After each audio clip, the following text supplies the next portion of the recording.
વડીલો, મારા ગુરુજનો તથા મારા સહાધ્યાયી શિક્ષણવાચુ મિત્રો, આપ સૌને હું આરુચિ દયાકર મારા હૃદયના ભાવથી વંદન કરું છું. તો આજે હું વાત કરીશ ભગવદ્ ગીતા વિશે. ભગવદ્ ગીતા એટલે માનવ જાતિની સર્વોચ્ચ સંપત્તિ. સંપત્તિ આપણા મગજમાં આવે એટલે આપણા મગજમાં મોટા મોટા બંગલા, ગાડીઓ, જમીન જાગીર આવું બધું જવા લાગે ને. તો શું તે આપણી સાચી સંપત્તિ છે? ના, આપણી સાચી સંપત્તિ તો આપણો સ્વભાવ, આપણું વર્તન, આપણા સંસ્કાર, આપણી પ્રામાણિકતા છે. આપણે કોઈ પણ કાર્યની શરૂઆત કરતા પહેલા આપણા મગજને 5 સવાલો પૂછવા જોઈએ. પહેલું, હું કોણ છું? બીજું, હું ક્યાં છું? ત્રીજું, મારે આ કાર્ય કરવું જોઈએ? જો હું આ કાર્ય કરીશ તો તેનું પરિણામ શું આવશે? જો તમે આ 5 સવાલોમાંથી સાચી રીતે પસાર થઈ ગયા તો તમે સુખી થઈ ગયા. પણ આ સવાલોના જવાબ છે ક્યાં? શ્રીમદ ભગવદ્ ગીતામાં. શ્રીમદ ભગવદ્ ગીતા એટલે 5000 વર્ષો પહેલા કુરુક્ષેત્રના મેદાનમાં ભગવાન શ્રી કૃષ્ણનું મુખ કમળમાંથી બહાર નીકળેલું અર્જુનને ઉપદેશ રૂપી વાણી. શ્રીમદ ભગવદ્ ગીતામાં કુલ 18 અધ્યાય અને 700 શ્લોક આવેલા છે, જે આપણે દરેકને ખબર છે. તેમાં દરેક અધ્યાયમાંથી આપણા જીવનને કંઈક ને કંઈક શીખવા અને જાણવા મળે છે.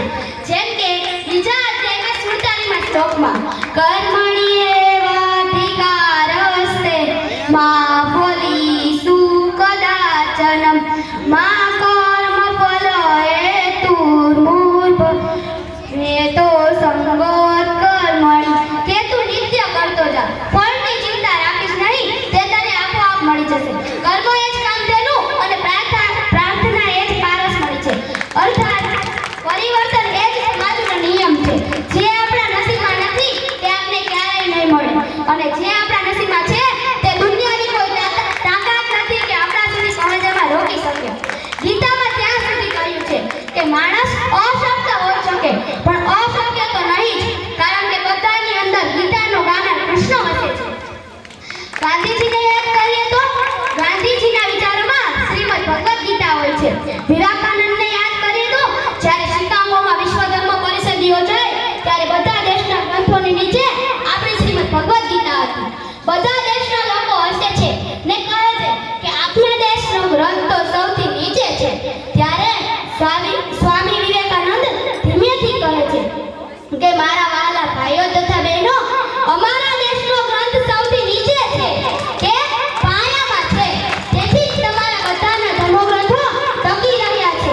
જો હું તેને અહીંથી ખેંચી લઈશ તો તમારા બધાના ધર્મગ્રંથો નીચે પડી જશે. આ આપણી તાકાત છે મિત્રો. પરંતુ દુઃખની વાત એ છે કે ગીતાને ઘણા વર્ષો પહેલા મંદિરમાં પૂજા કરવા પૂરતી સીમિત કરી નાખી હતી. એની પૂજા કરે પણ વંચાય નહીં. બહેનોને તો અડાય જ નહીં. શું કામ?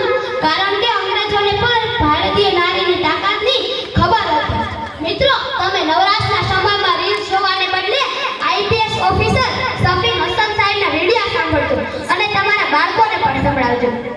ભગવદ્ ગીતામાં જ્યારે ભગવાન શ્રી કૃષ્ણ અને અર્જુન વચ્ચે સંવાદ યોજાય છે ત્યારે અર્જુન વિષાદ યોગમાં કહે છે, સામે તો પોતાના જ છે, સામે તો પોતાના જ છે, ત્યારે તેને અણીના મેળવેલા સુખનું હું શું કરીશ? ત્યારે ભગવાન કૃષ્ણ અર્જુનને ધ્યેય જ્ઞાન